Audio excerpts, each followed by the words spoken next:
Untung kau di USA, Sofi. Injak Quranmu. Kita, Masya Allah. Astagfirullah. Kau jangan segitunya kali. Astagfirullah. Ya aku tanya, ini kita ini buku benda mati Ya itu penghinaan. Sama seperti kau membakar bendera merah putih. Apakah itu tidak penghinaan? Wah, begitu. Parah ini. Jadi kau ini pengajaran di dalamnya itu, Sofi. Kau, wih. Ini benda mati nggak? Ini benda tidak menghormati agama lain, Sofi. Sofi. Ada orang menghina Tuhan kita atau Tuhannya orang-orang yang lain, maka kalau kita marah karena misalnya Tuhan kita dihina, itu lebih kepada dicederai rasa cintanya itu dan cintanya emosi. Iya. Nah, maka secara emosional kita marah karena sesuatu yang kita cintai itu diganggu, itu adalah sesuatu yang menjadi kewajaran. Itu wajar banget. Tapi secara logika kita tidak boleh membiarkan diri kita dikuasai orang. Iya, betul. Itu dia, kita jangan Karena- mau dikontrol. karena Apalagi di era sekarang, Pak benar, Ustadz, benar. kita bisa gila. Benar. Kita dikit ngelihat itu di betul. mana-mana ada, di TikTok ada. Itu yang aku Masalahnya Al-Quran. Motivasi kamu menginjak itu apa? Motivasi kamu menginjak itu apa? Ini benda mati nggak? Ini benda mati Enggak. nggak? Kenapa kau harus injak, Sofi? Pak John. ada banyak contoh ya, misalnya orang Palembang kalau ngatain pakai nama bapaknya. Oh Iwan itu kan ya. Dia yang diharap adalah saya marah dong. Yang diharap karena saya merasa terluka, saya merasa harus dirampas. Nah ketika saya kemudian merasa nggak suka, saya nggak harus mukul dia, saya nggak harus balas ngatain dia, saya bisa melakukan hal-hal yang lain. Saya injak nih pakai kaki, dia nggak teriak tuh, lihat tuh benda mati dia. Ini benda mati nih Quranmu nih. Nih saya injak tuh, nggak teriak dia. Kayak kau emosi, Sofi. Kenapa kau marah? Kenapa kau sampai kesurupan? Yang saya tanya kenapa kalian marah? Ini kan buku. Kenapa kau kenapa kau kesurupan begitu? Mengatakan, wah Nabi Muhammad tuh begini, Nabi Muhammad tuh begitu, atau Jilan Posten dan segala macam bikin karikatur tentang Nabi Muhammad misalnya, udah kita proses hukum aja. Dan sesederhana itu. Jadi yang kita nggak membiarkan mereka dapat yang mereka mau. Kita ngamuk, kita terus kemudian marah-marah, mereka bener kan lu, gitu kan? Nah, itu nggak mau itu. Assalamualaikum ikhwan fillah. Pertama-tama, sebelum kita bahas video yang tadi, aku mau ceritakan suatu kisah yang populer tentang seseorang yang menantang azab Allah dan berakhir mengenaskan. Dan ini katanya kisah nyata. Ceritanya terjadi pada tahun 1950 di suatu universitas di Mesir. Di sana, seorang mahasiswa laki-laki berdiri di tengah lapangan sambil memegang jam tangannya dengan tatapan tajam dan serius pada semua orang yang menatapnya. Pemuda ini tampak sombong dan congkak. Dia pun tiba-tiba berteriak dengan lantang kepada orang-orang di sekitarnya. Hari ini aku menantang Allah. Kalau Allah memang ada, maka hendaknya dia mematikan aku sekarang juga. Aku beri dia waktu 1 jam. Tentu saja, sebagian besar orang melihatnya dengan pandangan sinis. Ada juga yang merasa kasihan padanya. Pemuda itu kemudian terus melihat jam tangannya, menunggu dengan tenang dan penuh keyakinan. Semua orang di sekitarnya juga ikut tegang, menunggu dengan cemas apa yang akan terjadi setelah 1 jam berlalu. Namun setelah 1 jam berlalu, tidak ada apa-apa yang terjadi pada pemuda sombong itu. Dia dengan bangga menyatakan kepada semua orang, "Lihat, aku sudah membuktikan bahwa Allah tidak ada. Kalau memang dia ada, tentu saja dia tidak memerlukan 1 jam untuk mematikan diriku. Ini sudah 1 jam dan aku masih hidup. Allah hanyalah nama kosong yang tak pernah ada." Dengan perasaan bangga, pemuda sombong itu kemudian pergi, diikuti oleh teman-temannya yang memiliki pandangan yang serupa, atau bahkan bisa dikatakan kelompok ateis. Peristiwa itu pun menjadi bahan perdebatan besar di kampus itu.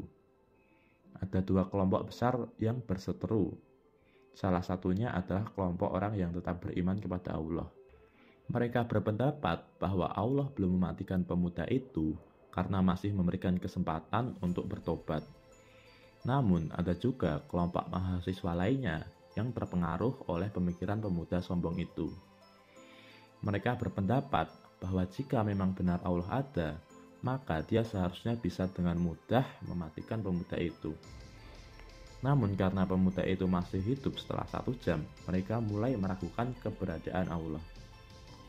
Pemuda sombong itu pulang ke rumahnya dengan perasaan kemenangan.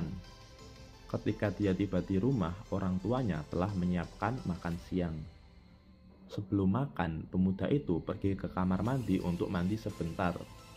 Orang tuanya menunggu di meja makan, tapi pemuda itu tak kunjung keluar dari kamar mandi. Mereka menunggu dengan cemas dan khawatir. Lebih dari 2 jam berlalu, tapi pemuda itu tetap tidak keluar. Akhirnya, kedua orang tuanya khawatir dan mendobrak pintu kamar mandi. Mereka mendapati pemuda laki-laki mereka tergeletak tanpa nyawa di lantai kamar mandi. Kedua orang tuanya segera membawa jasad putranya ke rumah sakit untuk mengetahui penyebab kematian yang mengejutkan ini. Di rumah sakit, tim dokter memeriksa jasad pemuda itu. Mereka kaget karena tidak menemukan tanda-tanda kekerasan atau penyakit apapun. Namun mereka menemukan fakta yang sangat mengejutkan. Pemuda itu meninggal hanya karena air masuk ke telinganya. Saraf di dalam telinganya mengalami kerusakan yang terhubung dengan otak. Dan itulah yang menyebabkan kematian pemuda itu. Dr. Abdul Razak kemudian mengomentari cerita ini. Allah hanya menghendaki dia mati seperti keledai.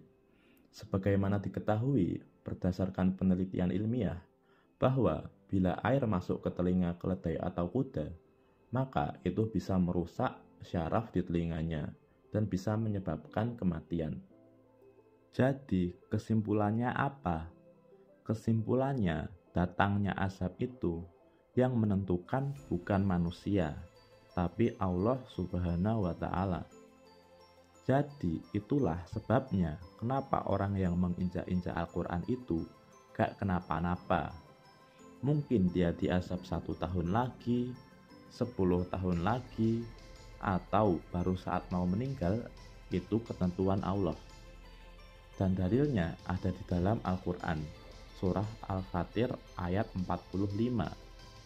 Dan sekiranya Allah menghukum manusia disebabkan apa yang telah mereka perbuat, niscaya dia tidak akan menyisakan satupun makhluk hidup yang bergerak, yang bernyawa di bumi ini.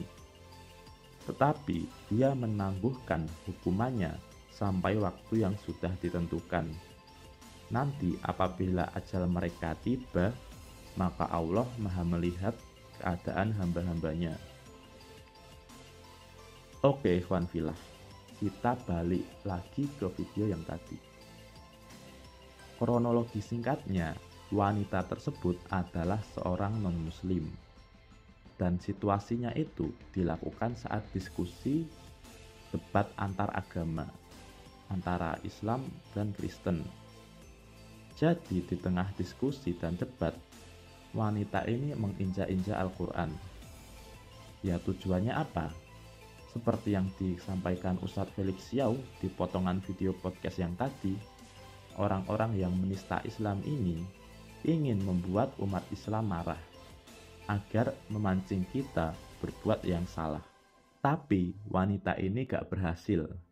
Kita lihat si bapaknya masih sabar.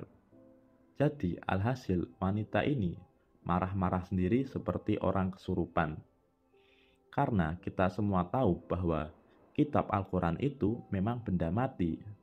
Tapi itu kitab suci yang harus dihormati.